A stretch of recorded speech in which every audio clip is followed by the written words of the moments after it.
kapal. Iya kan? Naik kapal 3 hari 3 malam ke Surabaya sudah puyeng. Sama gurunya. Karena nggak boleh tidur di hotel, bos nggak bisa bayar, akhirnya tinggal di masjid.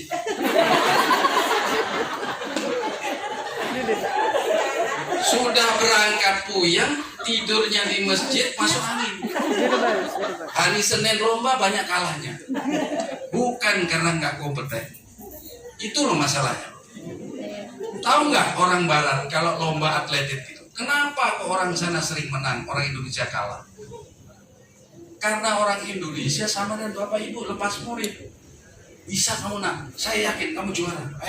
Bisa. Dimotivasi, dipegang kepalanya, saya doakan kamu.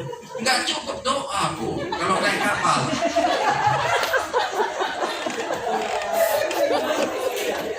Tuh, bener ini. Betul.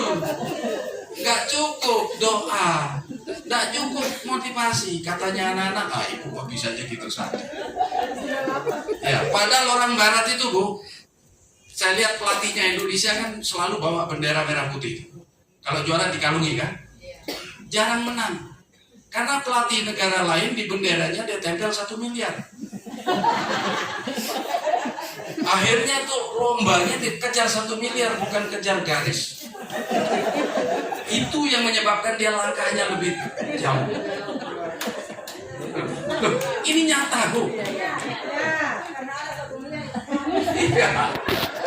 Ayo, sekolah saya Bu, kalau ikut LKS, saya tidak 1 miliar.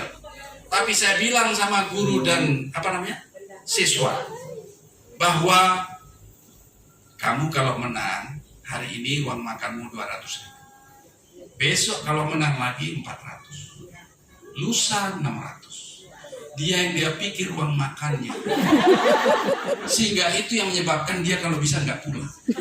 Akhirnya juara kan? Itu menang terus usahanya. Iya kan? Motivasi, nggak cukup doa. Doa itu penting. Iya kan? Tapi motivasi ya, tapi daya dorong itu ada. Nah, kalau itu dipakai dari uang bos, nggak boleh. Nggak bisa. Untuk naik kapal aja, apalagi mau lipat gandakan, nggak bisa. Nggak bisa. Itu loh yang saya sebut tadi, daya dukung kurang. Bukan kompetensi anak nggak mau. Kehebatannya anak sini nggak kalah. Sama sebenarnya. Cuman daya dukung sehingga kesempatannya yang nggak. Gitu loh ya. Sehingga kita perlu dengan adanya payung hukum kita bisa kelola pasif income tadi. Sekarang nggak bisa Bapak Ibu. Pendapatan kantin sekian, gedung disewakan. Besok datang itu tagih. Karena ini lahan pemerintah. Bapak Ibu adalah aparatur negara. Maka hasilnya ini kembalikan ke kas daerah. Itu loh bunyinya. Jadi setelah kita install BLUD di sini sistemnya, bisa kita gunakan uang itu seoptimal mungkin. Tidak perlu keluar dari pintu gerbang. Itu loh masalahnya Bapak Ibu. Ya, ini masalah. Baik, itu payung hukum ya.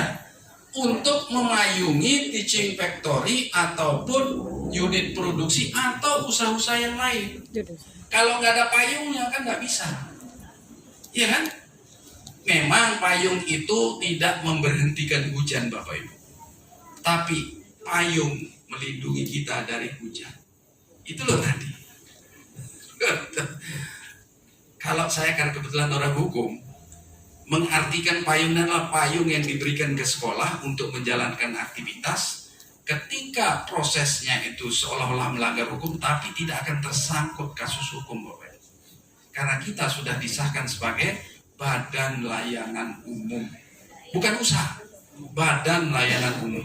Kalau usaha nggak bisa, harus setor Bu.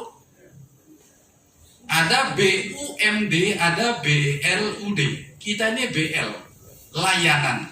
Tugas kita melayani. Tapi kalau BU, badan usaha, untung. Kalau nggak untung bubar. Nah, sedangkan kita nggak untung uang nggak apa-apa, tapi anak kompeten, ya itu sudah keuntungan. Guru bahagia itu keuntungan. Melayani, itu loh Bu ya. Ya, ini bedanya. Jadi sudah nggak terbuka sekarang belut itu. Kalau belut Ibu nggak apa, sudah nggak asing, ya Bu ya, sering dimasak. Belut. Ya. Kalau ini BLUD, Badan Layanan Umum Daerah. Itu Bapak Ibu. Nah, ini pengertiannya. Tadi saya sebutkan BLUD itu adalah sistem, bukan program. Sistem yang dijalankan di sekolah kita nantinya untuk memberikan pelayanan kepada masyarakat. Siapa masyarakatnya? Ya murid, ya guru, ya masyarakat sekitar, itu masyarakat. Dan di dalam menjalankan pelayanannya diberikan jurus mabuk yang disebut dengan fleksibilitas itu. Ini kita pakai nanti fleksibilitas untuk melanggar aturan-aturan yang ada itu. Karena undang-undang ini merupakan undang-undang dipakai untuk melanggar undang-undang. Jadi nggak salah. Memang sengaja dibuatkan untuk melanggar undang-undang. Kenapa harus melanggar? Kesehatan dan pendidikan adalah layanan dasar masyarakat. Nah gitu loh. Beda dengan pertanian, bukan dasarnya. Orang nggak panen nggak apa-apa, bisa impor. Tapi orang nggak sehat, orang nggak cerdas. Makanya kita dipakai untuk menyehatkan di kesehatan, di sini untuk mencerdaskan. Makanya diberikan jurus itu Bu, fleksibilitas. Ya, ini Bu. Dalam pola pengelolaan keuangan sebagai pengecualian. Nah itu loh, kita dikecualikan dari aturan-aturan yang ada. Nanti saya jelaskan itu fleksibilitasnya apa. Dasar hukumnya ini Bapak Ibu, Permendagri 79 dan seterusnya tadi itu. Dasar hukum Badan Layanan Umum Daerah itu. Permendagri ini keluar setelah SMK 5 jadi BLUD. Dulu enggak ada ini. Dulu Permendagri 61 tahun 2007, tapi untuk kesehatan. BLUD SMK 5 tahun 2018 tanggal 1 Oktober ini belum keluar. Begitu dengar jadi, keluarlah ini Permendagri 79 2018 yang mengakomodir pendidikan di dalamnya itu. Nah, itu Bapak Ibu ya.